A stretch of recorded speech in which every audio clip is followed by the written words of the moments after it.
Hello people, today I'm going to be showing you how to make a logo, and I'm going to be making my logo, which is going to be R.M.G.L. This is going to be a logo on Photoshop. Okay, let's start. Now first, what you need to do, you need to know what you're going to name your logo, what you want your logo to say. Mine is going to be R.M.G.L. And first you will go to the text tool over here with the little T. You'll select that. Oh wait, make sure you have made a new, wait, no, you don't need to, ignore what I just said. And then once you've gone in the text tool, just click and hold and drag it to just a box of any size. It doesn't matter, because you can resize it. Then size it up to the however you want it. It doesn't really matter. Make sure you have your up here in the top where it has the two T's. Make sure that it is the exact size that you want it. I'm going with 150, which is this size. And now what you want to do, you want to make sure it's short, but not too short to the point where it's literally like one letter, because then unless you really can only make it one letter, then yeah. Anyway, mine is R.M.G.L. Wait, it's not gonna fit. And if it doesn't fit, don't worry, just copy everything that you've got, go up here, and then type in a new number, and type in that, make it a bit smaller.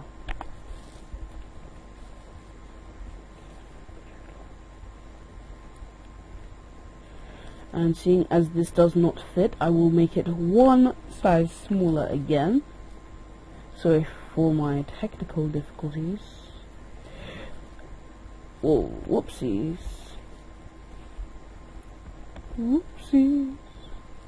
there we go. And that is a good enough size. Now once you've got that, you would now need to choose a font. Choose whatever font you want to. What I am using is Forte, which is like the, I don't know how you pronounce it, but that's how I assume you pronounce it, and that is like the default. Okay, here we go. Now go up here to this tool. I'll just drag it into the middle. This very top tool right here, and what you want to do, and just click on that tool. So you got this, and you just move this back up. Okay, wait. There you go. So this tool right here, you click on that and position this in roughly the middle. It doesn't have to be the exact middle, but just roughly.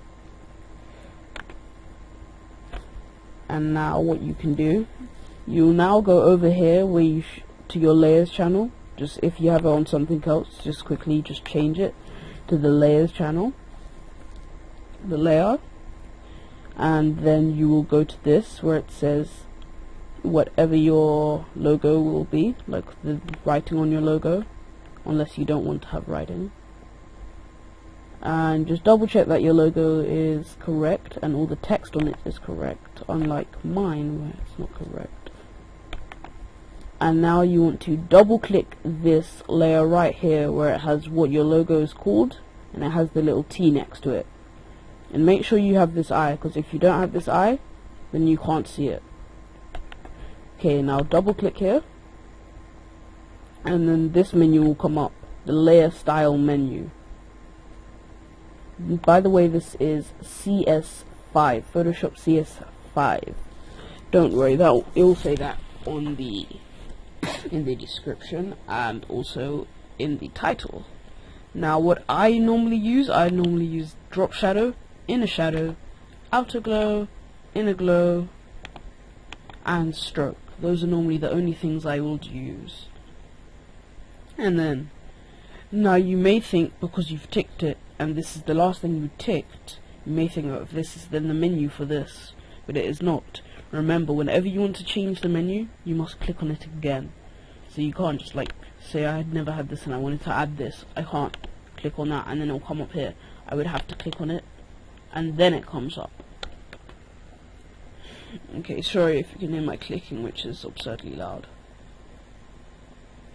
Now, I would recommend having it big, but not too big, like just big enough so it looks there's space in between. Like, look at the R. Make sure that it's not touching like that, because if it's touching like that, then it's not going to look really professional, you could say. Even if it's just like that much space, it's better than having it touching.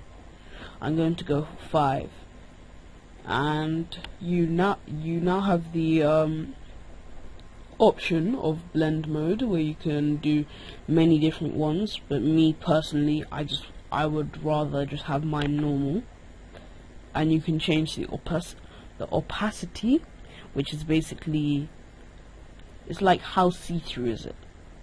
And what I'm going to go for, just a light white, which is about, I'm going to go for 10. And you have the slider, but over here you do have the option if you just want to put in the number yourself. Now I'm going to change the inner glow. Now with the inner glow, I am going to go with 100, and that is for the opacity, and the higher the number, the easier it is to see, the thicker it is, and the thinner, because as you can see, look at the writing on the screen now. And then look at it now. Can you see the difference? Now some of you may prefer to have it like this, because as you can see in my M, if you look very carefully, you can see that it looks kind of like the purple is pressed down. And some of you may want it to be the other way around, where it looks a bit more soft. You can still see that the purple's pressed down, but it's not as clear. Okay, well, I'm going to leave mine like that. For the outer glow, I will tend to make it not as powerful, not as thick, and I'm going to go with the color black, maybe. Actually no, I'm going to go for a dark purple, just in case you haven't realized yet. My favorite color is purple.